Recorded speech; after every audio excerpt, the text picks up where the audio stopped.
Hello Atomics, welcome back to another video. We did a little bit of a poll, kind of, not really. I literally just asked a question and a couple people said yes. I'm going to do a world boss video. There's actually going to be two of them. This first video I'm going to go into talking about the boss, explaining the mechanics, and then the next video is going to be me actually fighting the boss with the team that I put together for it. So, I want to make this very clear before I get into this. This is the first time I'm going to try doing this. I'm hoping that it works out okay. And, frankly, I'm going to do my best to explain this boss in the best way of my ability. And hopefully it's not confusing and everyone kind of gets it. So, with that said, let's get into this. So, with world bosses, when you get up into Extreme League, which is realistically where you're going to want to be, and if you're not in Extreme League and you're in the league before, I believe the LB information still applies. But if you're anything before that, you'll either just have to deal with the light or just the dark. And then once you beat both of them, then you'll have to fight both of them at the same time. So what I'm going to talk about is we're going to talk about Stage 1. So Stage 1 is Pioneer's Will, Walking Fortress,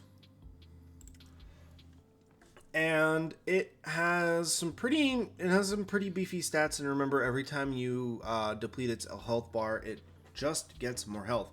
Make a note real quick, both forms has a 100% crit chance, which is very, very important to know, meaning you're always going to get crit, which means you're always going to take 50% extra damage. So the first skill is Trailblazing. It prioritizes attacking the leftmost enemy. This attack penetrates 30% of the target's defense. In case you didn't know, leftmost enemy is the enemy that you put in the front. So whoever you put in the front is going to be taking the hits first. Next one, Ground Blast. Attacks all enemies and grants environmental change response or weather variable response effect for 3 turns. Basically, after using the MG102, which is the S3, increases priority of fire, water, earth, or light dark enemies by only 80%. The effect already granted when attacking will not be applied, and the effects will not be removed when inflicted with break. So, the effect will always stay, and it's just going to sit there for 3 turns, and then at 3 turns, it's just going to stay. And it will switch to the other one.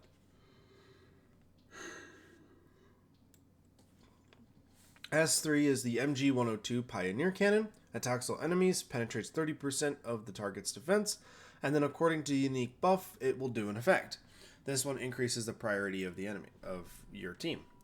So passive effect increases damage taken from fire, water, and earth enemies, and enemies always attack with elemental advantage. So you're always going to do extra damage. Reduces speed of all enemies to 0 and inflicts Seal Extra Skill and Seal Extra Turn permanent. After the caster attacks, increase priority of all enemies by 100% or only 80% based on certain conditions. Damage received from cursed fixed damage does not exceed 10,000 or 20,000 respectively. However, fixed damage from skill chains can deal up to a maximum of 50,000. Challenger Spirit grants Courage Against Despair to your party, grants a special effect to the enemy team based on their class. So, for a striker, your critical damage is going to go up by 60% for each striker. For each mage, your attack is going to go up by 15%. Defenders, when you perform an action, recovers health of all allies by 3%. Rangers, when performing an action, grants a barrier to all allies for 2 turns. And healers, when performing an action, reduces weakness gauge of the boss by 2. For each hero on the enemy team of the same element, increases skill chain damage, weakness gauge damage taken by dual attacks, and skill chains is reduced by 100%. So, you don't want to be doing dual attacks, you don't want to be doing skill chains. You realistically want to be doing just your base skills and, your S1s, your S2s, your S3s, but no, and you can burst, but no dual attack or skill chains. Skill chains are damage options only.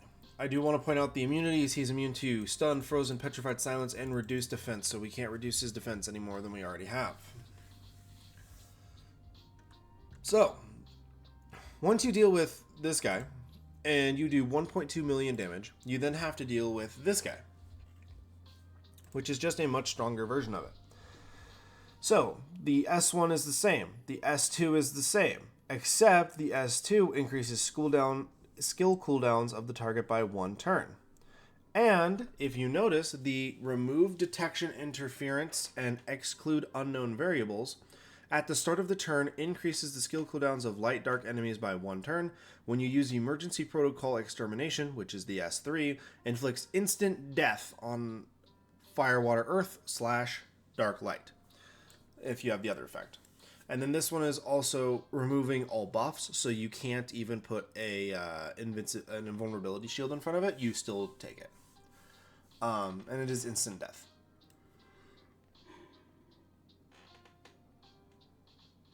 So this one, increased damage taken from light and dark enemies, and enemies always attack with elemental advantage. Increased damage taken from attacks that target all enemies. So if it's an AoE attack, it's going to do a little bit extra damage. Reduces speed of all enemies to 0 and inflicts seal extra skill and seal extra turn, of course. After the caster attacks, increase priority of all enemies by 100%. We also have the cursed fixed and skill chain fixed damage cap as well. And then at the start of battle, removes all buffs from all enemies. At the start of the turn, removes all buffs from all enemies with 30% or lower health and changes their health to 1. So if you fall below 30%, you basically get set back to 1 HP. Hymn of Courage. This is the Courage Against Despair. For each striker, increase critical damage of all allies by 500% rather than 60%. The Mage, increase attack of all allies by 125%. When performing an action, recovers health of all allies by 5% if you a defender. Rangers still do the barriers for 2 turns, and healers do weakness gauge. Instead of 2, it's 3. For each hero on the enemy team of the same element, increase skill chain damage. Weakness gauge damage taken by dual attacks and skill chains is reduced by 100%. This guy's immune to stun, frozen, petrified, taunted, reduced defense, and cooldown increase. So you can't increase cooldown or you can't taunt him. That's the only difference, I believe, between the 2 immunities. Now, you're probably thinking, man, I wonder what kind of party you put together for this. This is the party I put together for this. Is this the best party you could probably do? No. I'll tell you that right now, no. You could look at someone like Anima Vista up here. Really cool dude, by the way.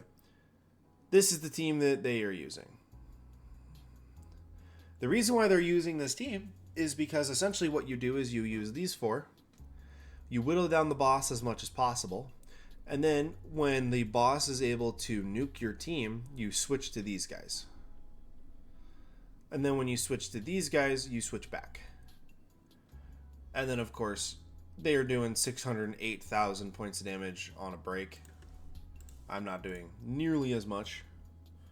I'm doing 436,000. And they were doing so much more than me. Let me grab you really quickly, just so that way it's correct. This is the little group that I was using. I'm just using this group because I just wanted a little something. And frankly, they show up for literally 1 or 2 turns and then they leave. So I don't feel too bad using them like this.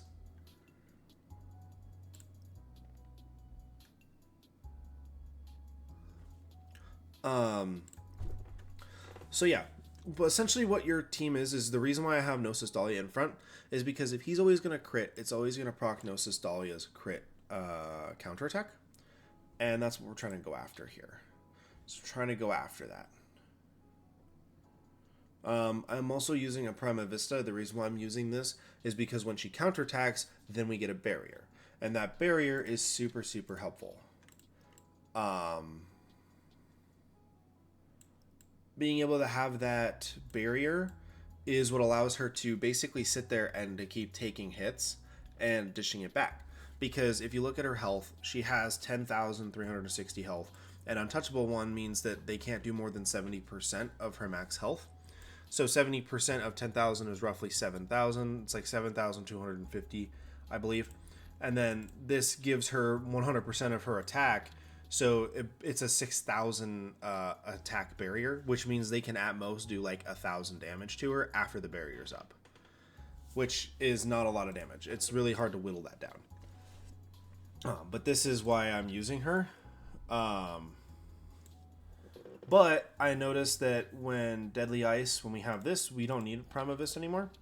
So I've been meaning to go through this and actually change her Prima Vista away from what it is.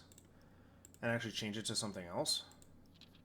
I'm actually just going to do that really quickly before I forget.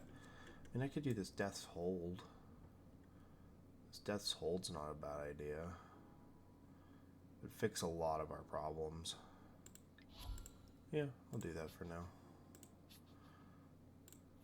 And then that shot her crit chance super high up too. I know it did. I know it did. Oh, wait, we don't need this critical hit gem anymore. Critical damage. Lower your gaze. This is all crit chance. I don't think I need any of this anymore. I'm gonna take some of these off. I'm not gonna take all of them off. I'm gonna take 3 of them off, I think. I think 3 of them is probably how many I need. Oh, I need 1 more. Okay.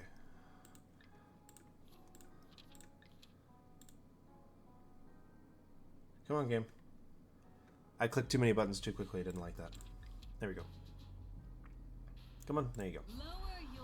So, now we're going to be able to do this a little bit better. We might actually beat my record now that I fixed that. If I'm being totally honest. This is what I'm using for Drac.